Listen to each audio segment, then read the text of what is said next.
Eric and Corey, first of all, thank you so much for joining me. I have a huge respect and love for New Day Solar here in Riverside County. You know, there have been a lot of changes that have occurred with the utility companies and the solar industry that I feel has had a huge impact on the consumer. And I was curious, and I did a post on my Facebook asking my followers, hey, what are the questions that you have? And a great question that Jane had was, are the power companies still compensating homeowners for extra solar generated? What happens if someone produces more energy than they use? And you guys had done a training that I went to where we talked about net metering 3 and everything like that. So would you talk to me a little bit about what those changes have been and what you've seen from your perspective as a professionals from the solar side? Yeah, of course. And I think a good way to start this conversation is just squaring it around solar has always had a place because the utility companies generally are consistently raising pricing, and homeowners, they don't want to be exposed to whether it's price increases or just in general, right? Just being exposed to a utility that's in control of when their power's on and off, right? A little topical for what's happening right now, but also raising in rates over time.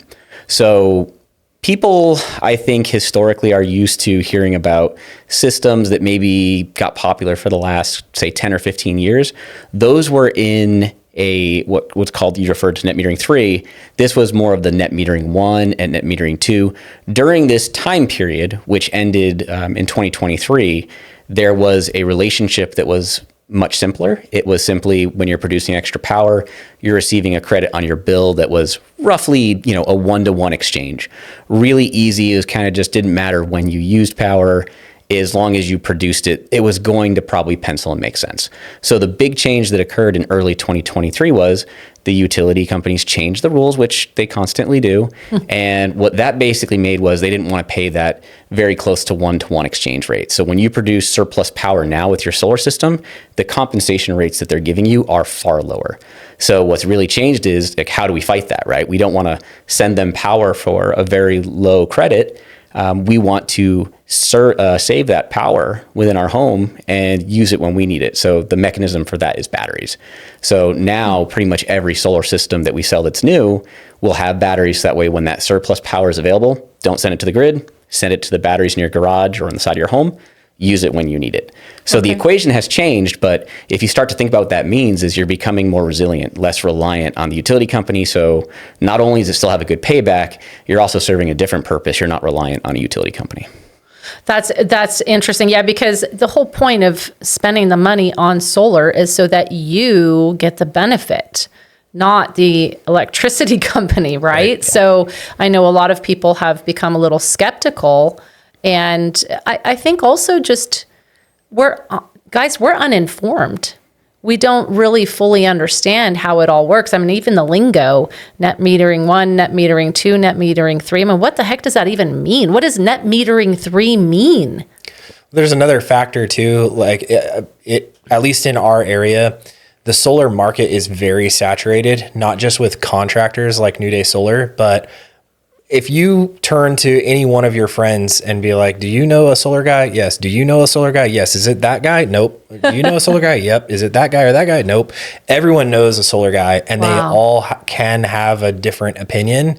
But the facts are the facts. Solar works a certain way. The utilities work a certain way. So everyone's opinion should be the same. And so where do you get information from? Reliable information. You're saying you're uninformed.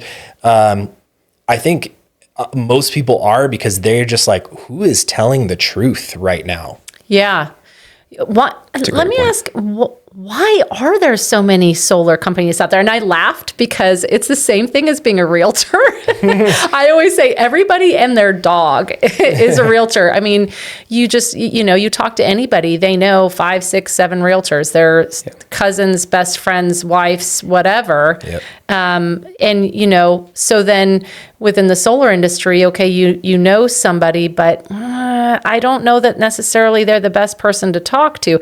Why are there so many solar people out there? Really easy, right? The utility company makes it easy. There is such an opportunity to save people money that it is very lucrative for companies to form a solar company and grow it, because the opportunity is every single person is your potential customer.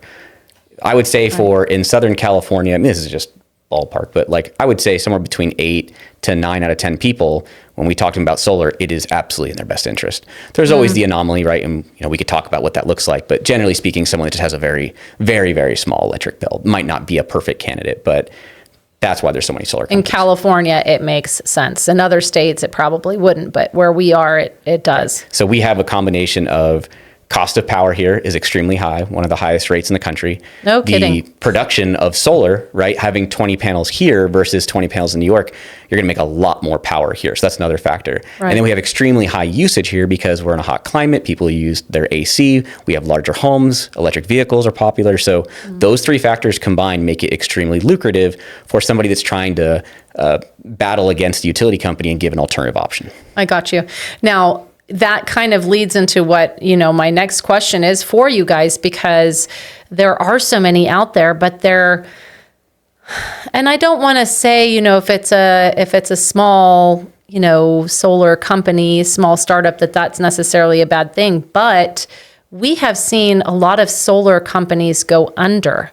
And, most recently, a very large named one who even provides solar for builders, which is a big deal, went under. And I literally had clients that would be on the phone for hours on hold, just trying to get somebody who was in another country in a call center to answer the phone, and then it get hung up on or don't get answers. And so frustrating. It delayed escrow closings. It caused issues with being able to close. That aside, just as a homeowner, not being able to reach that company, oh my gosh, that is very alarming. So what's the advice that you can give to people going through something like that? I mean, I think a good starting place is this, right? You're right. It's not as simple as small company and large company.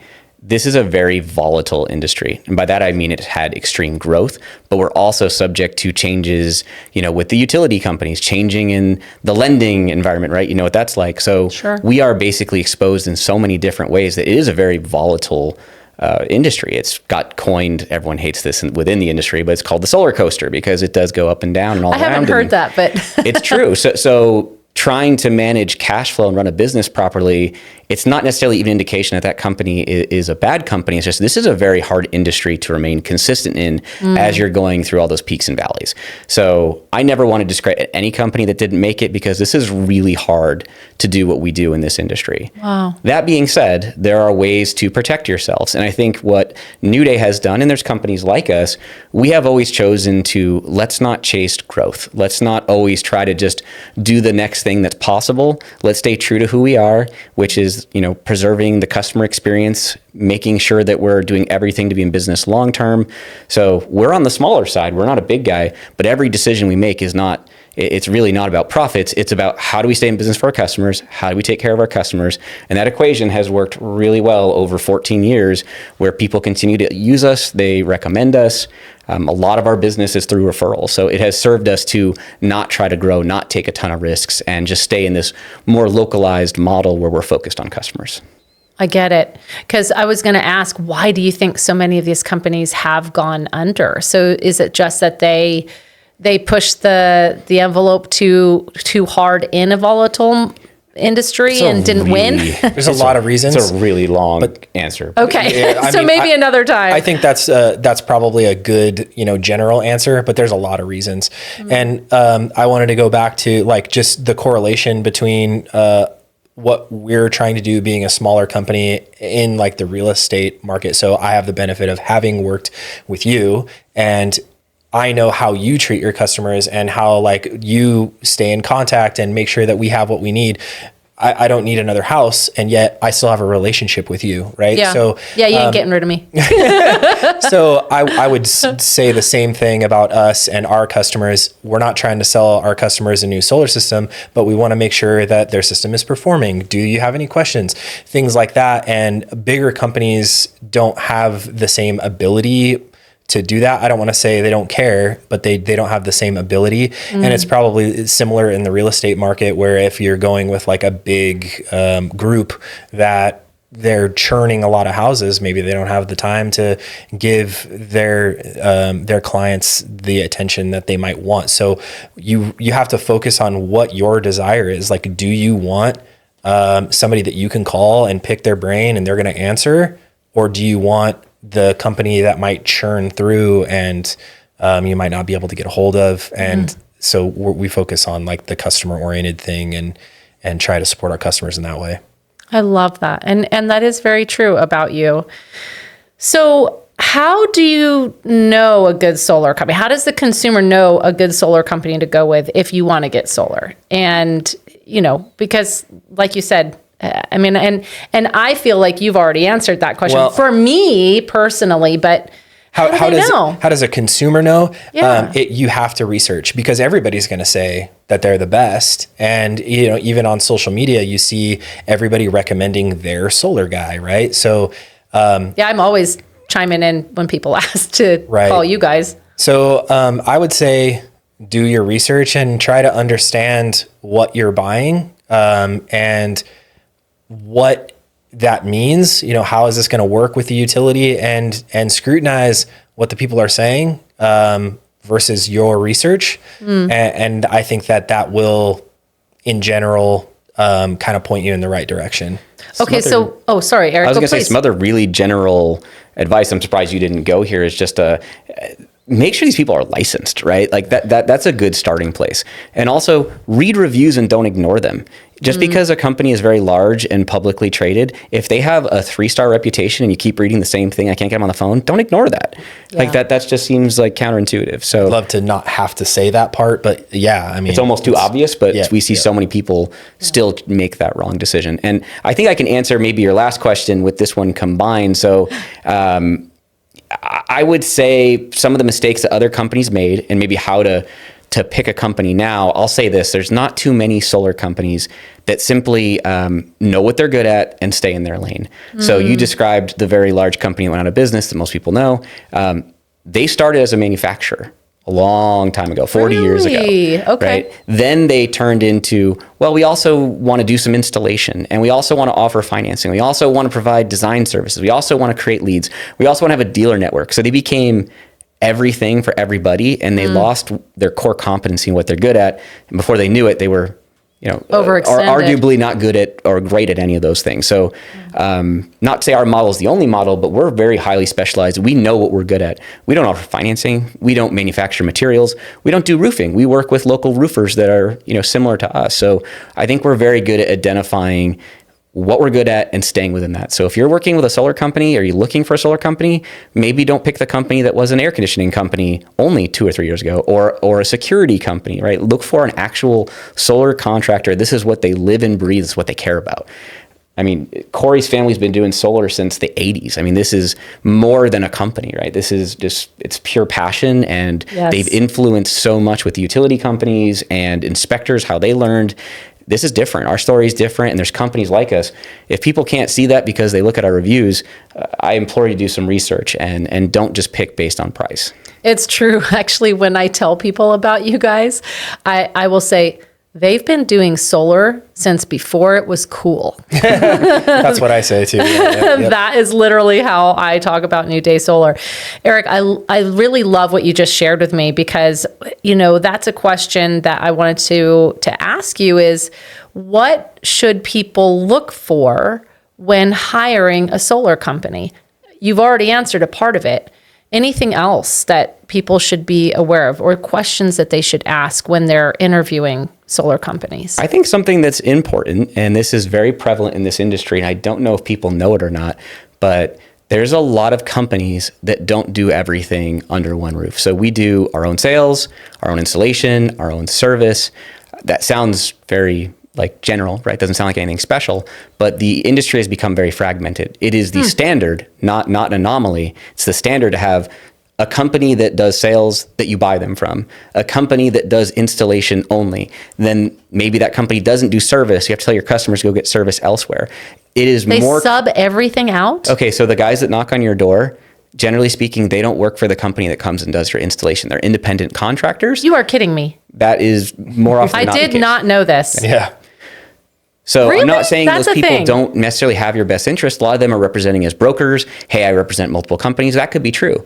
But it doesn't negate the fact that in the future, if they don't like the deal they have in place for sales with that installation company, they'll move on to the next company, and then that relationship is severed. So it's just not the same as working with a company that does everything in-house. One To me, does the whole process in-house. To me, I feel like that opens up too many opportunities for things to get missed or for the service to be poor. Or for Because you don't have accountability, you don't, yeah. Go ahead. there's also layers of people trying to take advantage of the situation, right? Or like, this business is paying people to go knock on doors to get sales. They have overhead.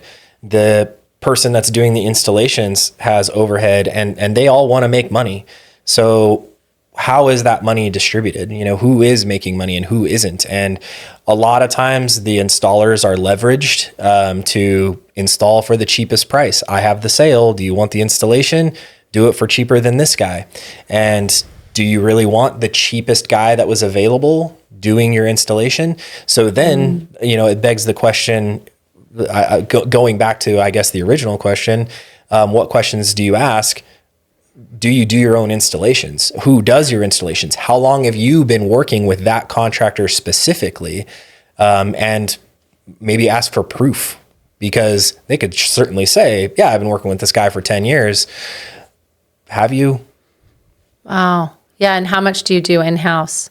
Something Excellent question. Something else to think about too, right? We can do this all day. So if you want to make this a 4-hour-long podcast, but something else to think about, right? People look at it as price $30,000 versus $30,000, right? Okay, the same price.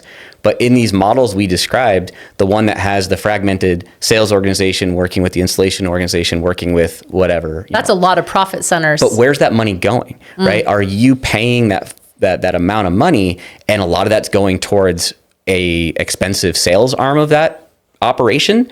Or in our case, the a lot of that product money you're is going putting on your towards roof. long-term service. Like, we are knowing we have to go back out. That's why we can respond so quickly, and we do take care of our customers, because we plan for this. Part of our money is, a lot of that money is going towards the future relationship.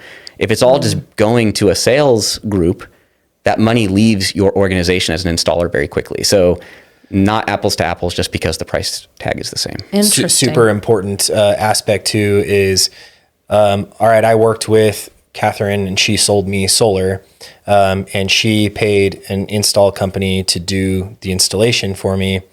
Hey, Katherine, I've got a problem with my system and you're the one that sold it to me. It's not really doing what you said it was going to do. Oh, sorry. You got to talk to the installer. That's the warranty is through them. And they say, well, this is what the salesperson sold you and it's doing what it's supposed to do. So now you kind of have a finger pointing situation. And all the while you were trusting this person to have your best interests. And really a sales organization is washing their hands of any kind of liability or the system's underperforming or whatever, after you get it installed. It's That's all on frustrating. the installer.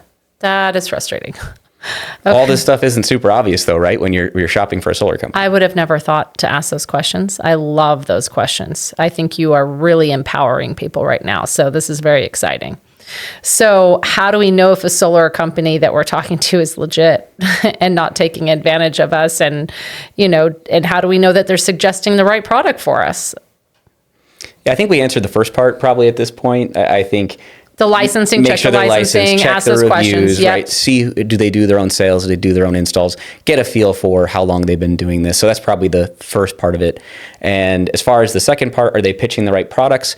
Maybe you want to go deeper on this one, Corey, but I would just say there used to be a lot more manufacturers than solar. It has become a consolidated space.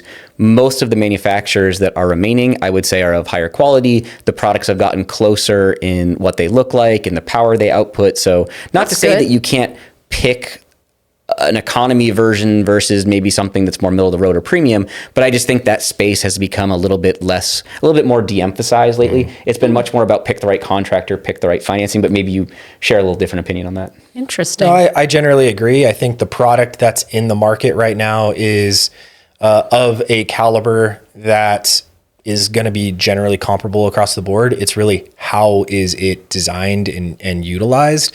So all these companies have warranties and, ultimately have the same pros and cons. And there are differences in warranties, but then it's going to go back to like a point that I made earlier is just the research. Ask the questions. Hey, why are you recommending this solar module versus this solar module? Or give me 5 brands and I'll research them myself. Why are you using this one? Solar sales doesn't have to be super quick. I'm not a fan of the door knock, one call close, they would call it that. We don't do it. I want solar sales to be slower. I want people to put thought into it. I want them to make sure that it's the right decision. It's a long-term investment. It's a lot of money. And if it's done wrong, it's not a good thing. So slow down, I guess would be my advice there. And to give you, I guess, some nugget here, so I don't leave you totally like it doesn't matter what products you pick. I didn't feel that way at all, Eric. I actually. Warranties, right? There is some variance in warranty, so understand what kind of warranties they have. Ask about failure rates, because if you ask us, hey, New Day, why did you choose that product? We're going to say, well, they have really low failure rates, and we know we're going to service you for a long time, so we don't want to put stuff on your roof that we're going to have to consistently go and replace. Even if it's under warranty, that's using our time to do that versus something else. So we make decisions based on, do we feel comfortable as an installer that we're going to support this long term and the manufacturer is going to support us? You guys, I feel so empowered right now. And you have kind of made me aware of things that I didn't even know I should be aware of. So thank you. That's why I wanted to have you guys here to answer these questions, because, in selling homes, these are things that people want to know. They want to know, how do I combat the rising prices of our utilities, and how do I make the most of this? And should I get solar? Should I not get solar? Does it make sense for me? So thank you very much. I appreciate it.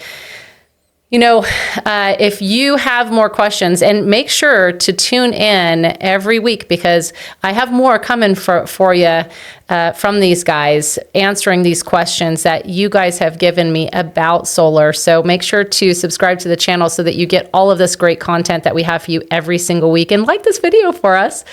And if you want to ask questions about solar and you live in San Diego County or Riverside County, right? And do you guys do Orange County too, or just San Diego and Riverside? And Orange. And Orange County here in California. These are your guys. You should definitely call them. I can vouch for them. They are amazing. They have a huge amount of integrity and know-how and smart. So thank you guys for spending time with me today. Thanks for having us. Thank you.